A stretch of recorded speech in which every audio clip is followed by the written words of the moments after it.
Hey guys, what's going on? This is Beneath the Well here, and I just wanted to do a quick little review of this awesome comic that I read quite a while ago, but I reread it because I really wanted to touch on it.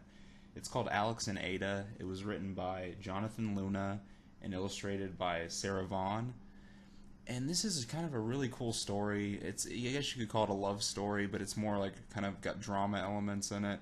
And I'm really not big into romance and most of the stuff I read, but this one is really kind of stood out. It's kind of like, I mean, yeah, you could say that the whole android falling in love with a human thing has been done a lot, and that's true, but the take that this comic goes with it, the way the story kind of plays out here is kind of unique enough to stand out, at least for me. Now it follows the main character Alex. Now him and his girlfriend have broken up. He's a depressed wreck.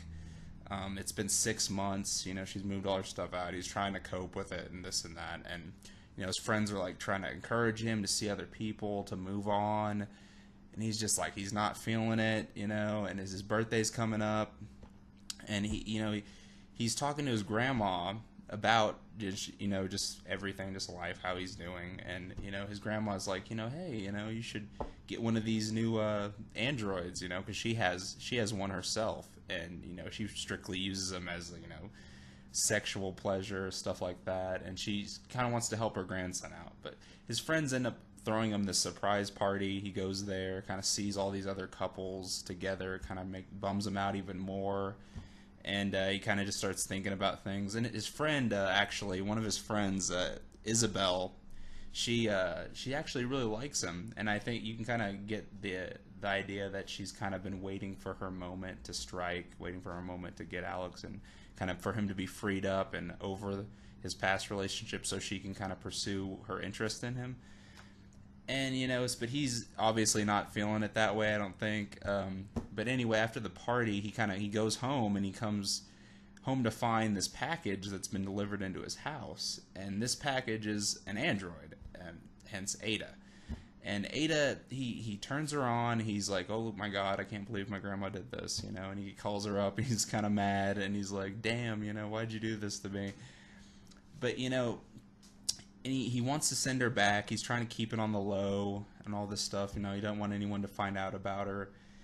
He ends up actually on the brink of sending her back. He kind of can't go through with it, and he kind of goes, well, let's kind of see how this plays out. I believe he describes it like, it was like kind of letting a puppy go or something like that, along the lines of that.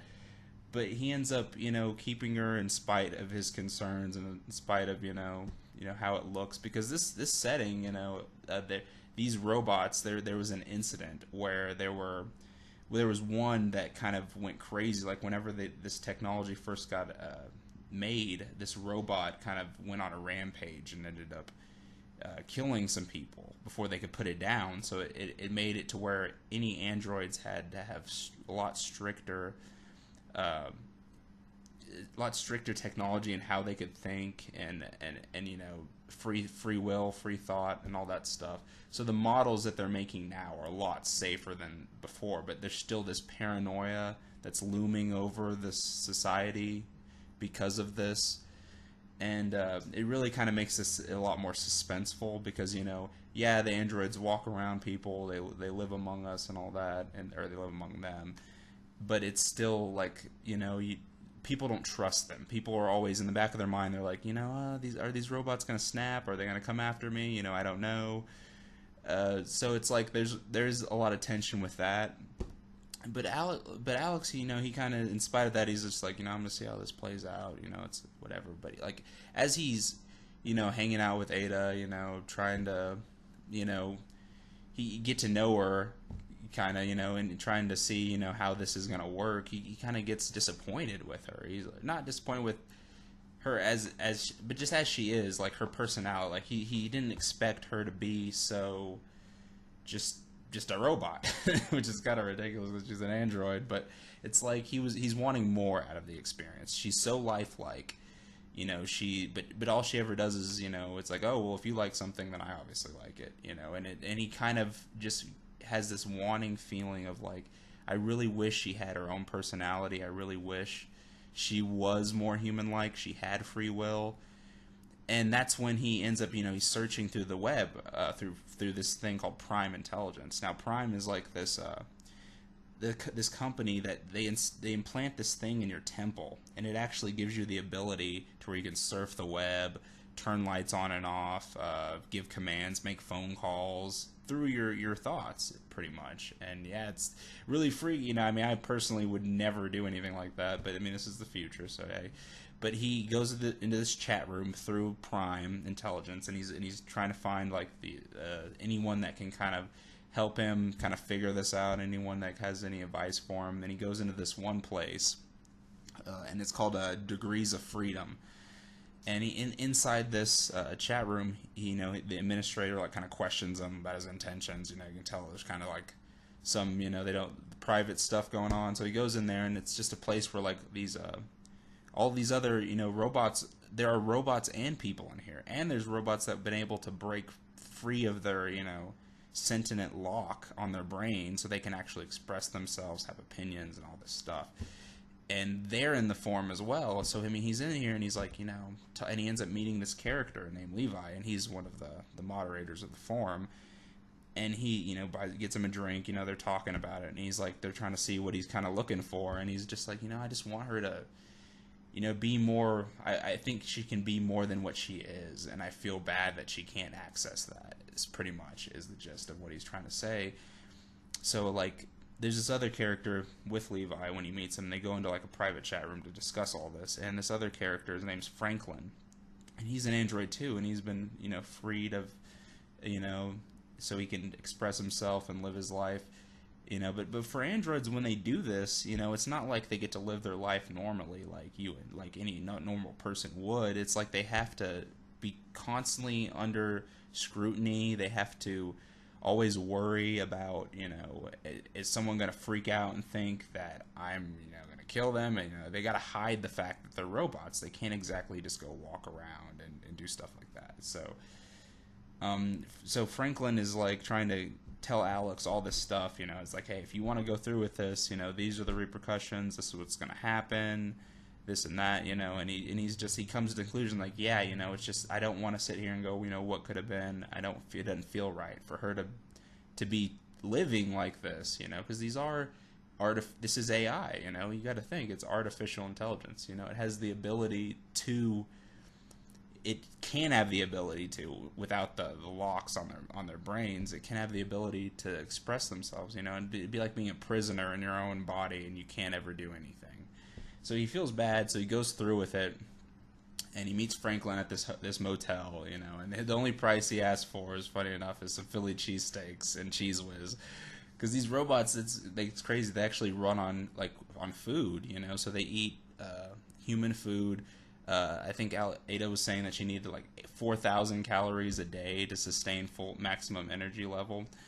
So he kind of plugs himself up into Ada, and then they help her come free, break her free of these chains. But it's like an extremely painful process, and for them anyway, because they're awakening to all these senses, all these feelings that they had before, and it's just like this whole new experience for them.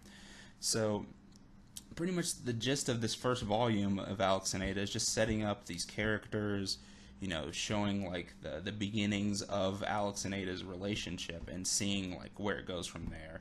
I'm sorry if I had any spoilers. I don't think I really had spoiled too much. I kind of just wanted to give you the direction of what the story is. And it's like once she's free, that's really when the story kicks up. Yeah, this is a short kind of series. I'm pretty sure it's only 15 issues long, so like 5 issues per volume. But it really, I thought it stood out. It was a really interesting love story, with some drama in it. Like I said, I'm not really into love stories that much, but this one really stood out. It was really interesting. The setting, the robot tension kind of reminded me of something from the Animatrix, where you kind of see how AI and human society kind of coexist, and the tensions and the issues that are brought up by that.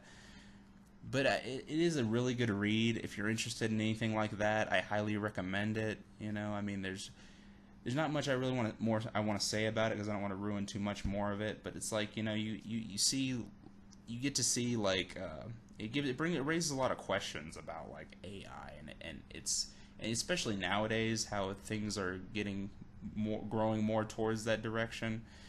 But it is a really interesting take on that kind of a story. So I mean, I highly recommend this for anyone who's interested in romance, drama, stuff like that. I mean, there's not exactly, you're not going to get any like crazy action packed superhero scenes in this. It's more of a laid back kind of good story. So I mean, don't go into it thinking there's going to be some Matrix stuff like that, like robot fights. But I mean, it is, for what it is, I think it's a good piece of work. The writing's really good. Jonathan Luna's a good writer. This is the first thing I've read by him. The illustrations are really nice, clean. So I mean, yeah, there's not much really more to say about it. If you guys are interested in this, check it out. Definitely, I recommend it. If you like this video, please like and thumbs up, and any support is greatly appreciated. Word of mouth is a good thing. So I mean, stay tuned for any more reviews, and let me know what you guys think. Did you guys read this comic? Did you guys like it? Did you guys hate it?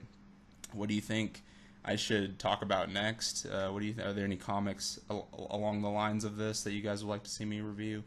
And till next time, this is Derek with Beneath the Well, and I'll see you guys later.